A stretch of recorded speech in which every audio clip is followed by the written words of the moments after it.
tim sukses. Apa iya awakmu tim sukses? Aku sing sukses aku kene bos kok. Aku time.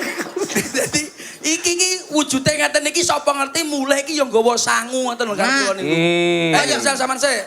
Yo yang jelas bersih desa itu membuat sarana prasarana kemakmuran, kebersamaan, persatuan warga masyarakat. Resepe iki lho, Lang. Jangkrik. Resepe apa tuh Mas resepe Mas? Kunci. Iki contohnya. Kunci ngoten lho. Kuncine. Nah, kula niku sing penting pemimpine, Pak. Lah. Kados Bu Muntingah ngeten niki. Piye, Anake bersih desa. Kula gadah resep. Sampai desane maju, negara yo maju. Sing penting pemimpine kuwi ngugemi. Ngugemi apa le? Ngugemi kaya wong gawe omah, Mas. Sing penting pemimpine duwe pondasi, duwe saka, usuk, blandar karo genteng. Bocah sik wingi sore lho pinter. Umpamane pemimpinnya duwe pondasi iki.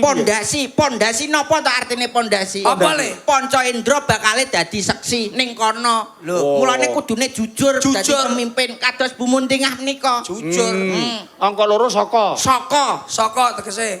Geleka sedekah ben ora cilaka. Rungokno jelas Ngono kowe. Mudeng apa ora?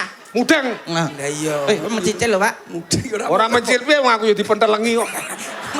Saka ki sedekah Ben ora cilaka. Sebab sedekah kuwi ngresiki rezekine awak dhewe. Bener. Terus saka terus usuk. Urip aja sok ngesuk-ngesuk, aja kesusu. Paham ora? Aja keselak muluk yen tundane bakal keselak-selak ngono niku. Paham ora? Paham Mas Bercil. Terus reng. Blandar. Nyapa teko reng lho. Blandar tegese apa le? Blandar selalu belajar untuk sadar. Iki kekurangane piye, kelebihane piye. Sing lebih ditambahi, sing kurang dibenahi.